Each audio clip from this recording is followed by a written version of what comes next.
ამერიკის შეერთებული შტატებისა და რუსეთის პრეზიდენტები დონალდ ტრამპი და ვლადიმერ პუტინი ერთმანეთს უნგრეთის დედაქალაქ ბუდაპეშტში შეხვდებიან. ეს ინფორმაცია დონალდ ტრამპმა მედიას თავადვე დაუდასტურა, თუმცა შეხვედრის ზუსტი თარიღი მას არ დაუკონკრეტებია.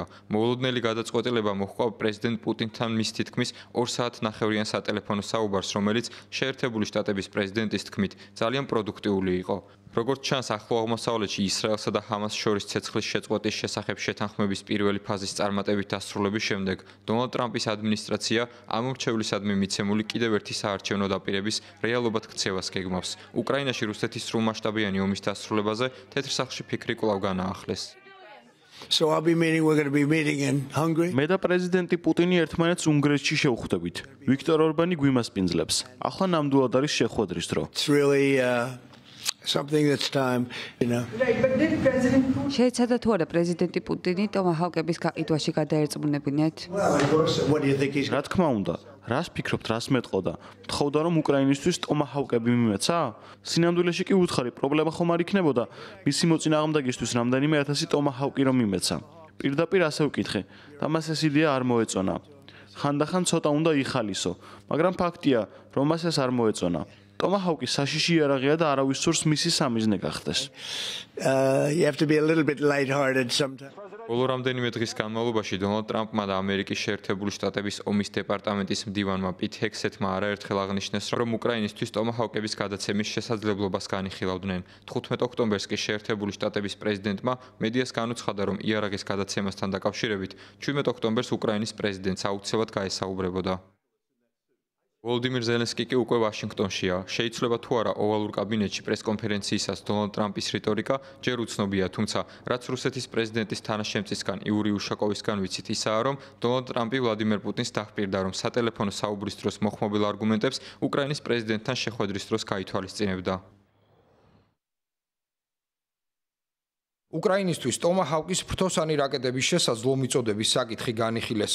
ვლადიმერ პუტინმა კიდევ ერთხელ გაიმეორა, რომ ტომაჰავკები ბრძოლის ველზე არსებულ ვითარებას არ შეცვლის, მაგრამ რუსეთსა და შეერთებულ შტატებს შორის ურთიერთობებს მნიშვნელოვან ზიანს მიაყენებს, რომ აღარაფერი ვთქვათ კონფლიქტის მშვიდობიანი მოგვარების პერსპექტივაზე. პრეზიდენტებმა პირისპირ შეხვედრის ჩატარების შესაძლებლობაზეც იმსჯელეს. ეს მართლაც ძალიან მნიშვნელოვანი საკითხია. შეთანხმდნენ, რომ ორივე ქვეყნის წარმომადგენლები დაუყოვნებლივ დაიწყებდნენ მზადებას სამიტისთვის, რომელიც შესაძლოა მაგალითად ბუდაპეშტში ჩატარდეს. დონალდ ტრამპის მიერ უკრაინაში რუსეთის სრულმასშტაბიანი ომის დასრულების მცდელობას პესიმისტურად უყურებს სტრატეგიული და საერთაშორისო კვლევების ცენტრის რუსეთისა და ევრაზიის უფროსი მკვლევარი მარია სნეგოვაია.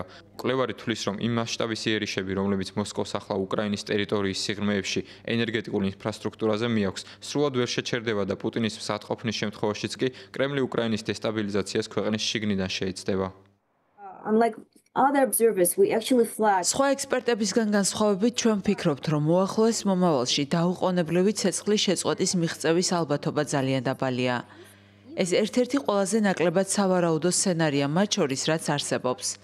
მაშინაც კი თუ პუტინი გარკვეულწილად მზად იქნებოდა დეესკალაციისთვის, რუსეთი კვლავ მნიშვნელოვან დესტრუქციულ პოტენციალს შეინარჩუნებს, რადგან ის ახლაც აგრძელებს უკრაინის დაბომბვას. დრონებით ესხმის თავს და უკრაინის ტერიტორიის სიღრმეში მიაქვს იერიში. მაშინაც კი თუ ისინი შეამცირებენ შეტევებს ფრონტის ხაზზე, მოსკოვს აქვს ბერკეტი შექმნას ქაოსი ქვეყნის შიგნით, რათა შეარყიოს უკრაინული საზოგადოების სიმტკიცე.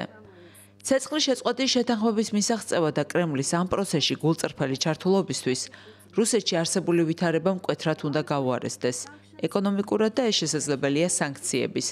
მისი ენერგორესურსების ექსპორტიდან მიღებულ შემოსავლებზე მაქსიმალური ზეწოლით.